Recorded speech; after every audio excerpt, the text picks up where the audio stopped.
اس لیے دوستو بہت اہم معاملہ ہے میراث کے حوالے سے. ہمارے یہاں جو افراط و تفریط ہے اس کو دیکھیے اور سمجھیے, اور بزرگوں کو سمجھنا چاہیے, بڑے بوڑھوں کو سمجھنا چاہیے.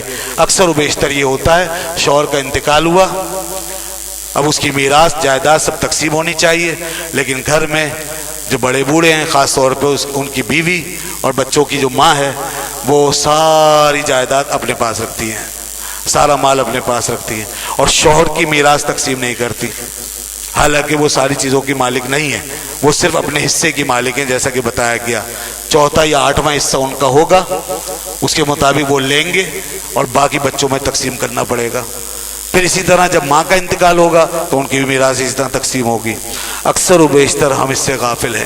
بڑے بوڑھے بڑی بوڑھیاں نہیں سوچتے, بیوی کا انتقال ہوا ہے, شوہر نے میراث تقسیم نہیں کی, اور ساری میراث پر, سارے پیسے پر, ساری جائیداد پہ خود قابض ہو کے بیٹھے ہوئے. یہ گناہ ہے, اس کا گناہ ملتا رہے گا ان کو. اسی طریقے سے بہنوں کو بلا دیا جاتا ہے, بھائیوں کے قبضے میں سب کچھ چلا جاتا ہے, یہ بھی گناہ ہے. جو جہاں جہاں ہے اس کو وہ دینا پڑے گا. اچھا ایک چیز پوائنٹ آؤٹ کر دوں, بعض دفعہ نام کر دیتے ہیں زندگی میں, یہ فلاں کے نام, یہ فلاں کے نام, فلاں کے نام. یہ نام کرنا کوئی اہمیت نہیں رکھتا, یہ صرف فارمیلٹی ہے, یہ برائے نام ہی ہے. یہ نام کرنا برائے نام ہے, اس کی کوئی اہمیت نہیں. آپ اگر کسی کو دینا چاہتے ہیں تو آپ بالفعل دے دیں اور قبضہ دے دیں, تب وہ اس کا ہوگا. اگر قبضہ نہیں دیا تو ہبہ نہیں ہوا, اور ہبہ نہیں ہوا تو اب جب فوتگی ہوئی تو وہ سب کچھ میراث میں تقسیم ہوگا. جو نام کر دیا تھا وہ بھی میراث بن جائے گا, یہ یاد رکھیے گا. اسی کے ساتھ ساتھ کچھ لوگ وصیت کر جاتے ہیں, سوچتے ہیں میں وصیت کر دوں گا تو سب ٹھیک ہو جائے گا. غلط. آپ کی وصیت اللہ کا قانون نہیں بدل سکتی. پہلی بات تو یہ کہ رسول اللہ صلی اللہ علیہ وسلم فرمایا لا وصیت لوارث, وارث کے لیے تو کوئی وصیت ہے ہی نہیں, کیونکہ وارث کا حق اللہ نے خود متعین کر دیا. اب اس کے لیے کوئی وصیت نہیں ہے, اسے تو اللہ کے تقسیم کردہ کے مطابق ملے گا. ہاں اب آپ نے جو وصیت کی ہے وہ وصیت غیر وارث کے حق میں قبول ہوگی, غیر وارث کے حق میں کسی اور معاملے میں, اور پھر اس کے لیے یہ بھی حد ہے کہ 1/3 مال کے اندر وہ وصیت نافذ العمل ہوگی. 1/3 میں 1/3 سے زیادہ وہ پھر وارثوں کا حق ہے. 1/3 کے اندر وصیت نافذ العمل ہوگی, اس سے زیادہ میں نافذ نہیں ہوگی, وہ وارثوں کو دیا جائے گا. یہ بہت اہم رولز ہیں. وصیت کا ذکر بھی قرآن نے کیا ہے, اور قرض کا بھی ذکر ہے. ایک بات اور سن لیجئے, یہ بھی دیکھ لیجئے کہ مرنے والے کے اوپر قرض تو نہیں ہے. اگر قرض ہے مرنے والے کے اوپر تو سب سے پہلے تو قرض ادا کرنا ہوگا. یا اس کا ذکر بار بار آیا ہے, کیونکہ یہ مسلمان کا یا کسی کا بھی حق ہے, یہ پہلے ادا کرنا پڑے گا. وہ قرض آپ کو ادا کرنا ہے. اس قرض ادا کرنے میں اگر سارا مال بھی چلا جائے تو وارث اطمینان سے بیٹھے ہیں, اپنی فکر چھوڑ دیں, اس لیے کہ پہلے صاحب حق کا حق ہے, جس کا قرض لیا ہے وہ ادا ہوگا. اگر قرض سے بچ گیا تو پھر اس کے بعد وصیت کا نمبر آئے گا, پھر وصیت 1/3 میں ہوگی اور غیر وارث کے لیے ہوگی. اس کے بعد جو کچھ ہوگا وہ وارثوں کا حق ہوگا. یہ ساری تفصیل ہے, اس کو یاد رکھیے اور اس پر عمل کریے اور کروائیے. اللہ تعالی ہمارا حامی و ناصر ہو. وآخر دعوانا الحمدللہ رب العالمین.